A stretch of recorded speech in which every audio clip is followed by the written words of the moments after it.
حسن محمد اللهم صل على والصلاة والسلام على سيد المطهر والإمام المظفر والشجاع الغضنفر وقاسم طوبى والسكر آنی علی ابن ابی طالب صلوات اللهم صل على والصلاة والسلام على سيدة الجليلات المخدومات المظلومات المحرومات عن حق ميراث أبيها التي كانت سبت علي مصائب لو أنها سبت على الأيام سرنا لياليا أما بعد فقد قال الله تبارك وتعالى في كتاب المجيد والفرقان الحميد بسم الله الرحمن الرحيم المال والبنون زينة الحياة الدنيا صلوات اللهم صل على محمد وعلى محمد. نعرہ تکبیر اللہ اکبر. اپنے آپ کو کم نہ سمجھیں. نعرہ رسالت یا رسول اللہ. نعرہ حیدری یا علی. اپنی عبادات کی قبولیت کے لیے خلوص دل سے صلوات. اللهم صل على کیونکہ محمد. محدود ہے اور بہترین انداز میں اور بہترین موضوع کے ساتھ میرے برادر عزیز عالی جناب شیخ صاحب قبلہ نے بہترین کتاب فرمایا. اللہ تعالیٰ مزید ان کی توفیقات خیر میں اضافہ فرمائے. خوش نصیب ہے وہ انسان جس کو اللہ نے حسین جیسا امام عطا فرمایا. ماشاءاللہ. لائق حمد و اللہ جس اللہ نے ہمیں انسان بنا کر عقل جیسی نعمت سے نوازا ہے. ماشاءاللہ. لائق ہے حمد و اللہ جس اللہ سے سوال کیا جائے تب بھی عطا کرتا ہے, سوال نہ کیا جائے تب بھی عطا کرتا ہے. کتنا کریم ہے وہ اللہ, کوئی اسی کی معرفت رکھتا ہو تب بھی عطا کرتا ہے, کوئی اس کی معرفت نہ رکھتا ہو تب بھی عطا کرتا ہے. کتنا کریم ہے وہ رازق, موسیٰ کو بھی رزق دیتا ہے, فرعون کو بھی عطا کرتا ہے. کتنا عظیم ہے وہ اللہ جس اللہ نے ہمیں ہماری ہدایت کے لیے 1,24,000 انبیاء کا انتخاب فرمایا, اور اللہ نے ہم پر احسان کیا. ان 1,24,000 انبیاء میں سے ایسے نبی کا امتی بنایا جسے سید الانبیاء قرار فرمایا. یہ کوئی عام نعمت نہیں, یہ کوئی عام عظمت نہیں, یہ وہ عظمت ہے, یہ وہ فضیلت ہے محترم جس نبی کے امتی ہونے کے لیے انبیاء دعا کرتے تھے. اللہ نے ہم پر احسان فرمایا. اس مصطفیٰ جیسے نبی کے بعد اللہ نے بغیر استدعا کیے ہماری, بغیر درخواست دیے ہمارے, بغیر التجا کے اللہ نے ہدایت کا جو سلسلہ بنایا مصطفیٰ کے بعد امامت قرار دی. اللہ نے بغیر استدعا کیے مصطفیٰ کے بعد مرتضیٰ جیسا امام عطا فرمایا. قبلہ اس نعمت پر اگر انسان پوری زندگی تمام زندگی بھی سجدہ شکر کرتا رہے, وہ سجدہ شکر کم ہوگا. علی جیسے امام کی عظمت بلند ہے. جتنا جتنا اخلاص بڑھتا جاتا ہے, جتنا جتنا اطمینان بڑھتا جاتا ہے, عبادت کا لطف زیادہ ہوتا جاتا ہے.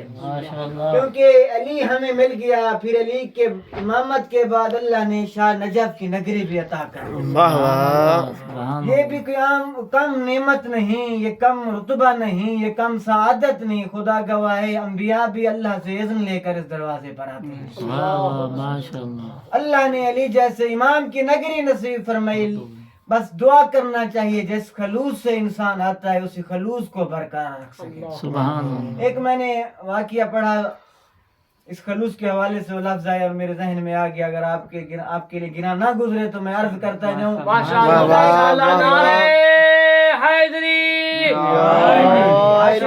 ایک زمانے میں ایک عابد تھا, بہت مشہور تھا. اسی زمانے میں چند لوگ تھے اس کے علاقے کے، اس کے عزیز تھے، جو درخت کو خدا مانتے تھے اور اس درخت سے مانگتے تھے، اپنی حاجت روے کے لیے جاتے تھے۔ بہت سارے لوگ جاتے تھے، اس عابد کے لیے نہ یہ پسندیدہ عمل تھا۔ جس طرح اس زمانے میں بھی اگر کسی عالم کے سامنے، اگر کسی دیندار شخص کے سامنے اس طرح کا عمل ہو جو خدا کو چھوڑ کر کسی بدعت کی طرف چلے جائیں، کسی شرک کی طرف چلے جائیں، ناسبیت کی طرف چلے جائیں، وہ اہل دین کو تکلیف ہوتی ہے۔ واہ واہ واہ واہ، اس زمانے میں بھی اس عابد کو یہ عمل بہت تکلیف دہ تھا۔ اس نے ایک دن سوچا میں اس کو منع کرتا ہوں، پھر اس نے سوچا یہ مجھ سے نہیں رکیں گے، یہ طاقتور بھی ہیں، ایک جماعت ہے، میں اکیلا ہوں، یہ میری بات کو نہیں مانیں گے۔ اس کے ذہن میں ایک ترغیب آئی، ایک سوچ آئی، کیوں نہ کروں کہ اسی درخت کو کاٹ ڈالوں، اسی درخت کو کاٹ دیتا ہوں۔ جب یہ جائیں گے جس کو کہتے ہیں ہماری یہ پریشانی ہے دور فرما، ہمیں یہ چاہیے، یہ عطا کر، ایک بے جان سی چیز ہے، اسے خدا سمجھ بیٹھے کہ بلا یہ اس زمانے کی بھی بیماری تھی، یہ زمانے کی بیماری تھی، بہت سارے بے جانوں کو جاندار سمجھ بیٹھتے ہیں۔ اسی وجہ سے تو علی کے مقابلے میں ان لوگوں کو لے آئے جن کو 40 سال پتہ بھی نہیں ہوتا تھا عابد کون ہے اور معبود کون ہے۔ تو آگے بڑھا، راستہ لیا اسی درخت کو کاٹنے کے لیے۔ روایت کہتی ہے جب کچھ راستے پر پہنچا تو اس کے سامنے شیطان آ گیا۔ اس کی کوشش تھی کہ اس عمل سے اس کو روکوں، وہ کوشش کرتا رہا۔ گفتگو کے دوران کسی طرح اس کے ذہن سے یہ جذبہ، یہ اخلاص، یہ خلوص، یہ کوشش نکالوں تاکہ وہ درخت باقی رہے، وہ کھیل چلتا رہے، لوگ خدا کو چھوڑ کر اس درخت کی پوجا کرتے رہیں۔ وہ کہتا ہے جب گفتگو بڑھی تو عابد شیطان نے کہا تجھے کیا فائدہ، تو چاہتا کیا ہے، اس درخت کاٹنے سے تجھے کیا ملے گا، ان کو روکنے سے تیرا کیا فائدہ ہوگا۔ اگر ہم جیسا کوئی ہوتا تو کہتا بات تو ٹھیک ہے، ایسے مفت میں کسی فساد میں پڑتے ہیں۔ آج کل بھی بہت سارے لوگ ایسے کنارہ کش ہو جاتے ہیں، الگ ہو جاتے ہیں، کہیں برائی ہو رہی ہو معاشرے میں، کہتے ہیں جی ہمارا کیا، وہ جانے، اس کا معاملہ جانے۔ لیکن وہ آپ دیکھتا اس نے کہا نہیں، بہت سارے انبیاء کی امتیں اسی وجہ سے تو غرق ہوئی، بہت سارے لوگ اسی وجہ سے تو عذاب میں مبتلا ہوئے کہ وہ امر بالمعروف اور نہی عن المنکر نہیں کرتے تھے۔ تو اسی وجہ سے جہاں اچھے لوگوں پر عذاب آتا، جہاں برے لوگوں پر عذاب آتا، وہاں اچھے لوگ بھی عذاب کے شکار ہو جاتے۔ میں جاتا ہوں، مختصر کروں تاکہ تمہیدی گفتگو زیادہ نہ ہو جائے۔ قبلہ شیطان نے کہا اے عبد خدا میں تجھے کچھ معاملہ کرنا چاہتا ہوں، اس درخت کو کاٹنے کا فائدہ، میں کچھ تجھے نہ رقم دینا چاہتا ہوں، ہر روز دوں گا۔ یہ جو دولت ہے، یہ جو دنیا ہے، یہ جو پیسہ ہے، یہ بہت بڑی سخت و ظالم چیز ہے، بڑے بڑے لوگوں کو بے دین کر دیتی ہے۔ وہ عابد نے کہا اچھا ٹھیک ہے، گفتگو میں تو شیطان سے فاتح ہو گیا، لیکن اس لالچ نے اس کو بٹھا دیا، اس کے ارادے کو کمزور کر دیا۔ کاٹتے ہوئے درخت سے ارادے کو واپس پلٹا، ٹھیک ہے بھی ہر روز اتنے میں رقم دوں گا، تو اس درخت کو نہ کاٹنا۔ اس نے کہا ٹھیک ہے، چند دن گزرے، وہ بھی رقم دیتا رہا، یہ بھی رقم لیتا رہا۔ جو ہے یہ مادی سلسلہ تھا، یہ دنیاوی مقصد تھے، یہ کوئی اس میں دوام تو تھا نہیں، اس میں ہمیشگی تو تھی نہیں۔ تو چند دنوں بعد اس نے کہا اب تو اس سے وہ جذبے، وہ جوش، وہ ہمت، وہ اخلاص ختم ہو گیا، اب میں اس کو پیسہ دینا چھوڑ دیتا ہوں۔ اس نے پیسہ دینا چھوڑ دیا، اس نے انتظار بڑھا دی، آ جائے گا، آج نہیں آیا کل آئے گا، کل نہیں آیا 2 دن بعد آئے گا۔ چند دن گزر گئے، وہ شیطان نہ آیا، پھر اس نے کہا میں تو بھٹک گیا، میں اب جاتا ہوں، پھر درخت کو کاٹتا ہوں۔ جب پھر راستے میں یہ جانے لگا تو پھر اس کا وہی شیطان نے اپنا جال بچھایا اور سامنے آ گیا۔ جس جہت کے لیے، جس نقطے کے لیے میں نے یہ ساری تمہید آپ کے سامنے عرض کی، وہ یہی نقطہ تھا۔ پھر دوبارہ گفتگو شروع ہو گئی، لیکن اس مرتبہ راوی کہتا ہے کہ شیطان فاتح رہا، عابد مفتوح رہا۔ گفتگو اس کی بھاری ہوئی، اس نے قید کر لیا۔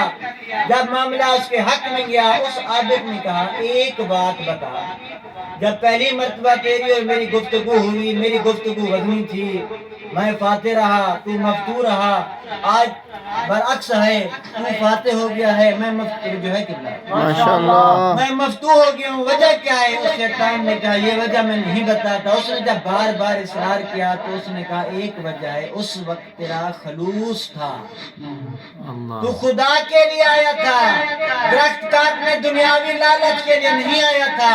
آج تو درخت کاٹنے جا رہا ہے پیسے کی وجہ سے، تو تجھے وہ میں نے دولت نہیں دی، تو اخلاص کے ساتھ قربت اللہ نہیں جا رہا تھا، اس وجہ سے تیری وہ باتوں میں دم نہیں تھا۔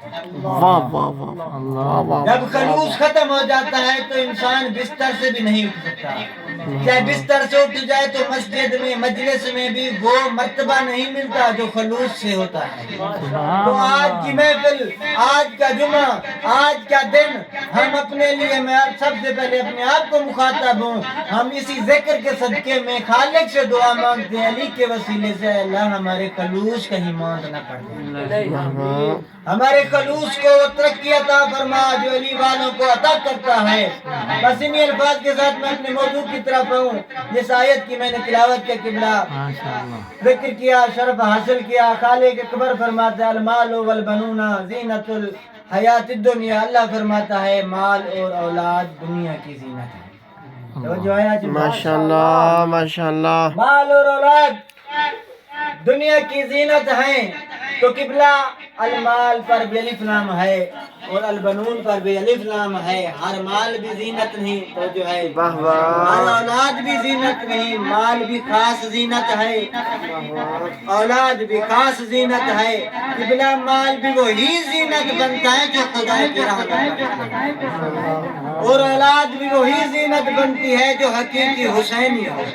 ہر اولاد، لوگ کہتے ہیں، لوگوں کا ممکن ہے ہمارا یہ معیار ہو جس کا قد دراز ہو وہ زینت، جس کے پاس دولت زیادہ ہو وہی اولاد صاحب زینت ہے، جس کے لباس اچھا ہو وہی صاحب زینت ہے، جس کے بچے زیادہ ہوں وہی صاحب زینت ہے۔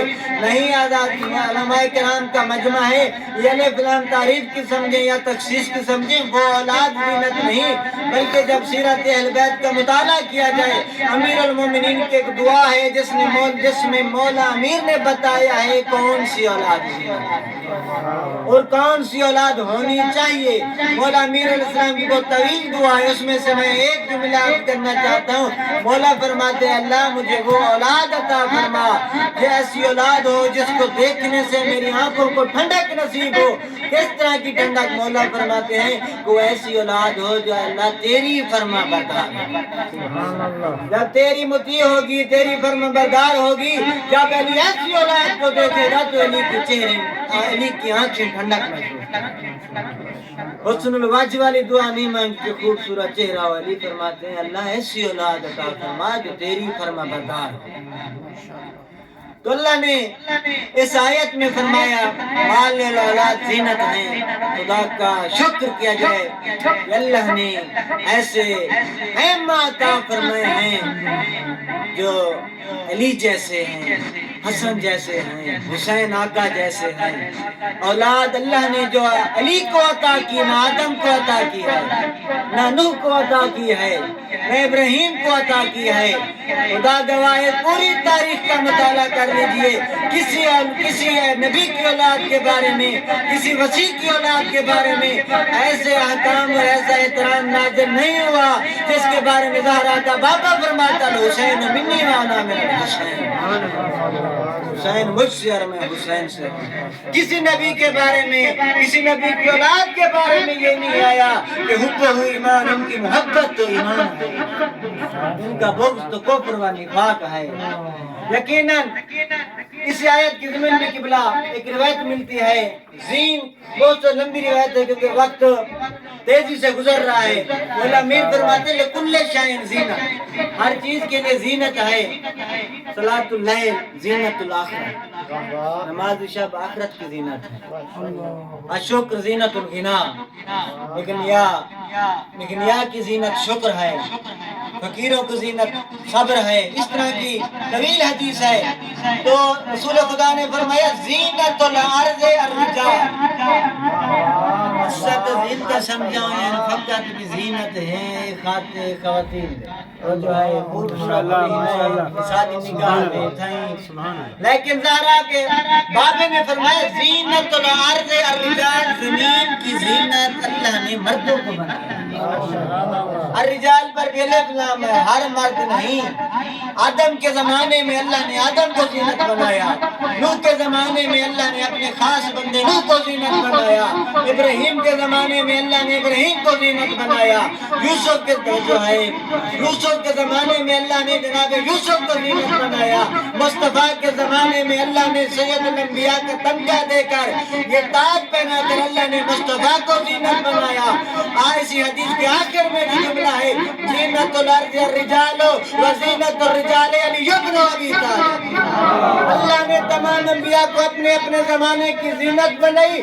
اگر تمام انبیاء کی زینت کو دیکھ رہے تو میرے بھائی علی کو دیکھ، آدم کی زینت کو علی کہتے ہیں، نوح کی زینت کو علی کہتے ہیں، ابراہیم کی زینت کو علی کہتے ہیں، عیسیٰ کی زینت کو علی کہتے ہیں، یوسف میرا ٹائم بالکل ختم ہونے والا ہے، یوسف کی زینت کو علی کہتے ہیں۔ تمام انبیاء بھی بحث زینت تھے، تمام انبیاء کے جو سردار ہے وہ مصطفیٰ ہے، مصطفیٰ کی زینت کو بھی علی کہتے ہیں۔ واہ واہ واہ، نعرہ حیدری، آواز بلند صلوات، نعرہ رسالت، نعرہ حیدری، آواز بلند تر صلوات۔ 18 منٹ میری گفتگو کو تقریباً ہو گئے ہیں، 7 منٹ باقی ہیں۔ میں اسی 7 منٹ میں اپنی گفتگو کو اختتام کروں گا۔ آپ سے یہی التماس ہے کہ جس طرح یہ لائے کے ذکر ہیں، یہ صاحب ذکر، اسی طرح ہمیں سننا چاہیے۔ جو ہے قبلہ امیر المومنین تمام انبیاء کی زینت ہیں، کیونکہ جس جملے کو اپنے موضوع کی طرف میں قریب آ گیا ہوں، اللہ نے چند دن بعد علی کے گھر میں ایک ایسی رحمت جیسی بیٹی عطا کی، اسی سیدہ ثانی زہرا کی ولادت ہے 5 کو، تو میں اسی بی بی اسی سیدہ کے چند جملے عرض کرنا چاہتا ہوں۔ عزادارو، جب بی بی علماء کرام کا مجمع ہے، جناب جب علی و بطول کی گود میں آئی ہے زینب کبریٰ، واہ واہ، جب اللہ نے مصطفیٰ کے اور مرتضیٰ کی عبادتوں کا صلہ زینب کبریٰ کی شکل میں عطا کیا، تو اس وقت نام کا جب وقت آیا بی بی کی ولادت کے بعد، تو کہا گیا جناب سیدہ زہرا صلوات اللہ علیہا کو کہ آپ نام کا انتخاب کریں، تو کیا ادب ہے اہل بیت کے گھر۔ بی بی نے کہا علی کے ہوتے میں کیسے نام تجویز کروں؟ جب مولا امیر کے پاس گئے تو امیر نے فرمایا مصطفیٰ کے ہوتے مرتضیٰ کیسے نام کا انتخاب کریں؟ رسول خدا سفر پر تھے، چند دن بعد جب واپس آئے تو رسول خدا کی گود میں زینب جیسی بیٹی پہنچی۔ سبحان اللہ سبحان اللہ۔ جب رسول خدا کے ہاتھوں پر ثانی زہرا آئی تو کہا یا رسول اللہ آپ اپنی بیٹی کا نام رکھیں، تو روایت کہتی ہے رسول خدا نے فرمایا خدا کے ہوتے مصطفیٰ کیسے نام کہتے؟ جس طرح حسن اور حسین کا نام اللہ نے تجویز کیا تھا، اسی طرح میری بیٹی کا نام بھی خود خدا تجویز کرے گا، وہی کے ذریعے اس بیٹی کا نام زینب رکھا۔ آپ علماء کا مجمع ہے، مجھ سے بہتر جانتے ہیں، لفظ زینب مرکب ہے زین اور اب سے۔ جملہ عرض کرنا چاہتا ہوں، زینب ہے باپ کی زینت، جو تمام انبیاء کی زینت تو اسے علی کہتے ہیں، جو علی کی زینت تو اسے زینب کبریٰ کہتے ہیں۔ حسن بھی زینت ہے، حسین بھی زینت ہے، جناب عباس بھی زینت ہے باپ کے لیے، لیکن یہ جو نام ملا ہے وہ تیری اور میری سیدہ ثانی زہرا کو ملا۔ جناب زینب کبریٰ کتنی بعظمت وہ بیٹی ہے جو علی جیسے ایمان کی زینت ہے۔ یقیناً علی کا ہر عمل علی ہے، علی بلندی کو کہتے ہیں، علی کا سجدہ بھی علی ہے، وجہ کی بنا واہ واہ علی کا رکوع بھی علی ہے، واہ علی کا واہ۔ سجدہ بھی علی ہے، علی کی قرات بھی علی ہے، علی کی ہر عبادت بھی علی ہے۔ میں اگر مبالغہ نہ کروں تو علی کا حسن بھی علی ہے، علی کا حسین بھی علی ہے، علی کا سجاد بھی علی ہے، باقر بھی علی ہے، مہدی بھی علی ہے، ازادر، یہ سب زینت ہیں۔ علماء کرام کا مجمع ہے جو اللہ نے 5 جمادی ثانی کو بیٹی عطا کی علی کو، وہ عام بیٹی نہیں، علی کی ہر صفت کو زینت قرار کتنی عظیم بیٹی تھی، اور اللہ نے اس بیٹی کو کیا کیا عظمتیں فضیلتیں عطا کی کہ حسین جیسا بھیرا بھائی عطا، واہ واہ اور اتنی بہن بھائی کو محبت تھی آپس میں، آپ بھی بھائی ہیں